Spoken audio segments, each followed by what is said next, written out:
What up, cyberspace?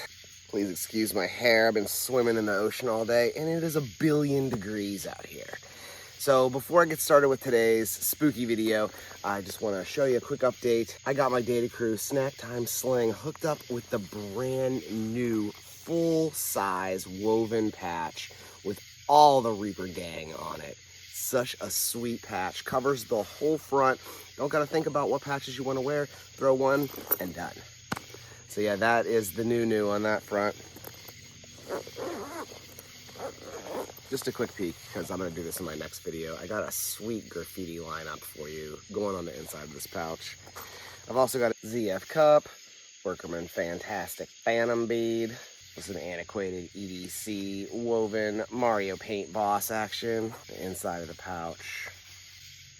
Of course, you gotta have a flashlight when you're gonna be out in the dark in the woods. The Rorivon Aurora A9 CU copper flashlight with that Plague and JRW collab Curator skull bead. Then the knife game on the other side. The 4T5 Designs Rio in Wave Damascus. Black denim micarta, and then an EDC Booze quadruple stack Fat Boy. This is just a fun little front flipper. I'm out of town, so I wasn't exactly sure what the knife laws were around here, so I just decided, let's go with a small knife. Keep it safe, keep it legal, keep it in the pouch. And for pocket trash, got my Black Cross leather pirate stamped skull leather slip with his little shroom bead and ultim. Holding on to one of my Grail fidgets, the Lautier Shuffle, the Pocket Aces Brass and Copper Edition. Just a sweet haptic fidget toy to keep my hands busy while I'm out here on vacation. I'm gonna put this thing away so I don't annoy you clacking it the entire video. It's also hot as balls, so of course I got a Hank. Snot, sweat, all the good stuff. Damn Hanks, sweet green, microfiber Hank. But gear's not what we're talking about today. So this story takes place in the late 1990s. The place, Weirton, West Virginia. The context, graffiti. Believe it or not, I was in a graffiti crew. We were the 806 crew. Hold your tongue and say 806, and you'll know what our crew name meant. It wasn't our area code. I was a young, dumb kid who wrote his own name. I had a buddy we called Mute, because he didn't talk. And then another guy, Mix, 806. And the three of us were out and about all over Steubenville, Ohio, and the greater Ohio Valley area. We didn't really like to hit big name spots because we would make the local news and our parents would see. We were just teenagers at the time. So we had this thing we called OICUP, or Out in the Cut Urban Renewal Program, which made no sense. We were trying to play off the ESPO guys, but that's neither here nor there. So what we would do is we would just go out to old train tunnels and abandoned factories and wherever we could find and just paint. No one really cared about bandos getting painted, so that was our spot. If you're not familiar with Weirton, West Virginia, there is a certain abandoned hospital that people refer to as the Haunted Hospital. Yeah, it was an old abandoned hospital, and it was abandoned for a really good reason. And we, the dumb 806 crew, had no idea what that real reason was. We just heard that there was an abandoned hospital, and we were ready to go. So we found out it was at the end of a cul-de-sac in a neighborhood. You just drove down, it was a loop that was closed at the end, and it was a house. But just beyond that house was this huge, towering old hospital. People would go through there and walk their dogs and do whatever, but it was pretty much an abandoned hospital that no one messed around with. So we parked in that cul-de-sac in the most obvious of places, went inside, did some exploring, checked the place out, had some fun, and then we decided we would just go. You know the old Urbex motto, leave nothing but footprints and take nothing but photos. So that's what we did the first couple times we went there. We just took some photos. And it was a weird and wacky place. We kept going back time after time, and we got more and more ballsy over time and started painting, and we got to the point where the lower level rooms were completely painted. We had painted all 4 of the walls, some of the floor and the ceiling in those rooms, sometimes more than once because we would go all of the time. One of the things that always really got me about the haunted hospital was there was a couple ways to get in, and the most obvious way was this boarded up window where the board had been pulled off, where you could sort of just pop right through and walk in and you were in. That was the way we normally entered the building. Because the other main ingress to the place was around the other side And it was a set of 5 steps that went ever so slightly underground to where the morgue was. And let me tell you, on a hot summer day in West Virginia and being like 75, 85 degrees, you got right to the top of those steps and you started seeing your breath already. Like chill. You had to wear a hoodie or a jacket if you were going to go explore down in that basement. Man, like, just like the horror movies, you would come down those steps and you'd be seeing your breath and everything would be really dark but your flashlight lights. You'd turn to the left, you'd see a big slab where a bunch of bodies used to be on all of those gurney things, and then you look to your right and there's just a destroyed desk, and in front of you, there's another door. If you walk through that door, it's a set of steps, metal steps that go down into the basement. And that place is completely flooded. It looked like a scene at a Silent Hill. Black water with just random office furniture floating haphazardly through God knows what kind of muck and terrors down there. So we never really explored beyond just looking down those steps with a flashlight and being like, yeah, fuck that. We got more and more exposure with our group because we were posting photos on the proto-90s internet because they were able to see our art in places that they weren't really able to go to. But some of our friends managed to weasel their way into the backseat of my car and to the haunted hospital with us on some of those missions. One time in particular, they were there with a couple of other friends that were not painters. We were just running around in that place, going wild and having fun. Got to like the 2nd or the 3rd floor. When we came up the way, there was a bunch of pigeons that popped up and scared the crap out of, let's call him Rob. And as we were going through the hallway, dude just freezes, starts staring in this room. And I turn back and I look at him. He's just not moving. So I take a couple steps over, I lean and peek into that room that he's staring into. And there's like a table there, and there's like something above the table. But the room's totally dark and I don't have a flashlight, and yeah, I know, I'm not prepared, not EEC Xero. I didn't have my flashlight on me, just a bunch of paint.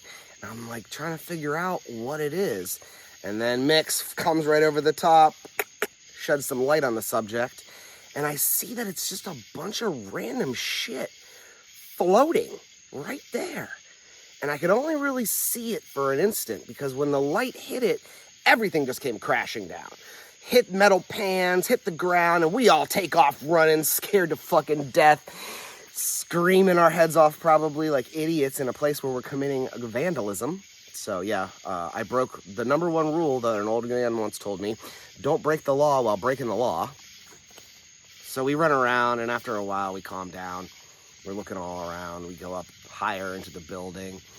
There's just destroyed stuff everywhere, and industrial wasteland kind of look to it, very much like an old creepy video game. We make our way over to these big windows. I peel off the little plastic and peek out, and I realize we're like 1 foot down from the big carport entryway in front of the hospital. So the sun is just starting to set, and it's a little bit dark, and it's a neighborhood, and there's a lot of trees, and I've got more balls than brains as a teenager. I climbed out that window with my bag.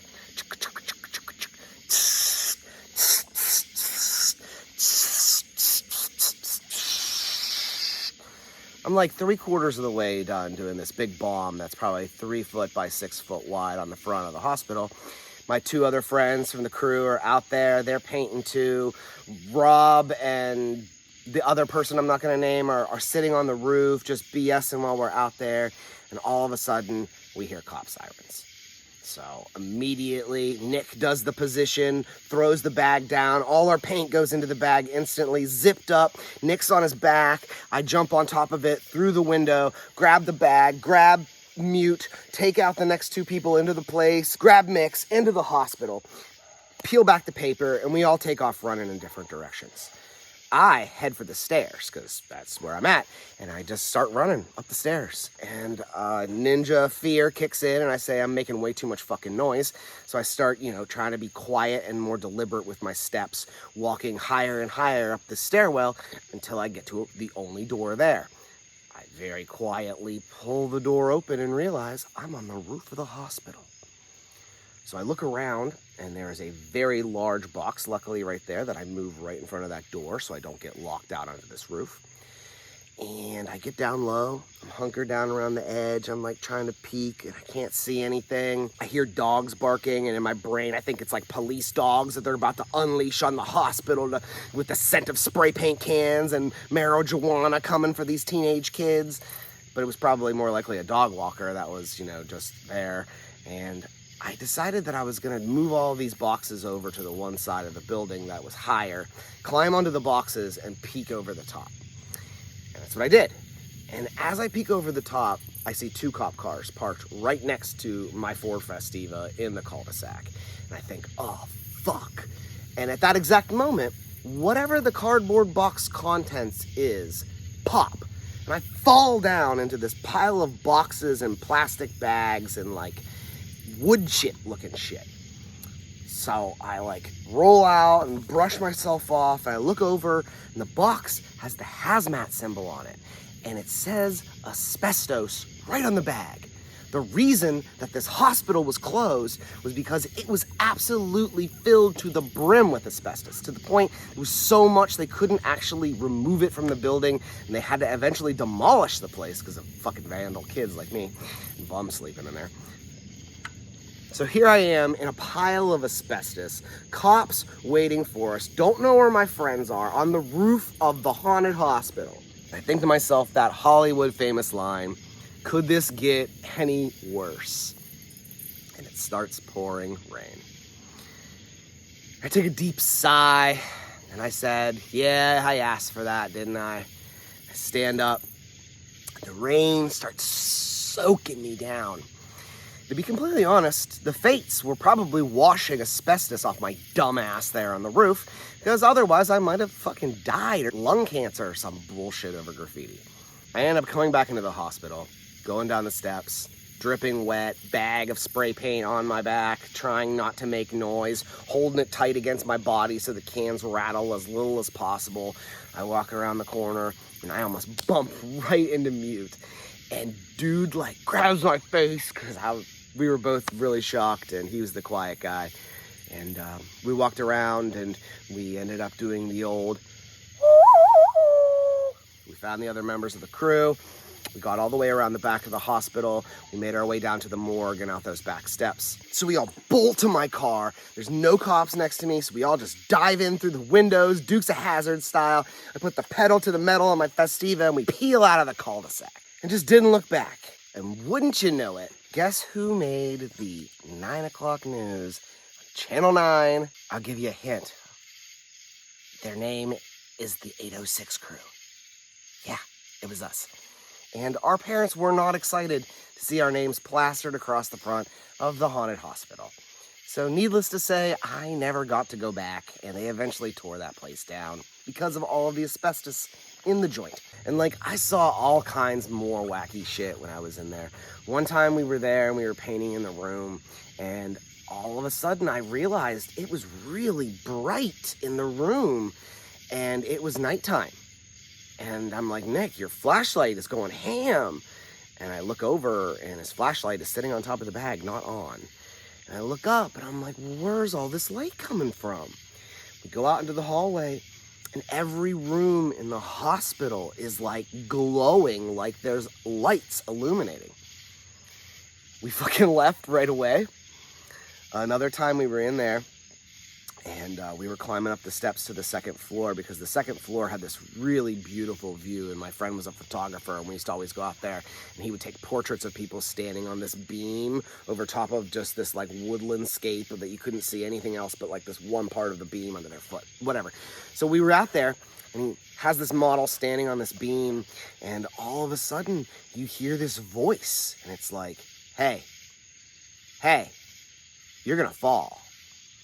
And we all assume that it's like a bum or somebody there, but we never could figure out where that voice ever came from that time. The girl was so freaked out, we left pretty much immediately, and I don't think Pete got very many good photos that day. Another time we went to the hospital, it was just like right at twilight. And we climbed in through the window door went through to the bottom floor, and we were painting in one of the corner rooms. And that room has a glass brick wall on the one side. And what we would do is we would always put a tarp on top, well, not tarp, we would put like an old trash bag taped up on the edge of the glass brick, so every time we were done painting, we'd take that down and the light would flood back into the place again and it would look cool.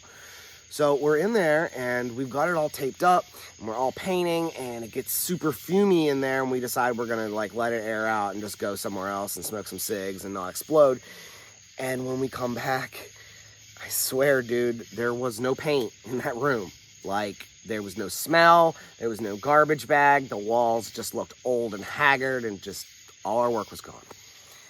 And I would go there sometimes and I would remember my pieces being different colors than they were. And I would, like, you know me, I love green. It's like my favorite fucking color. I painted green and yellow and purple all the time.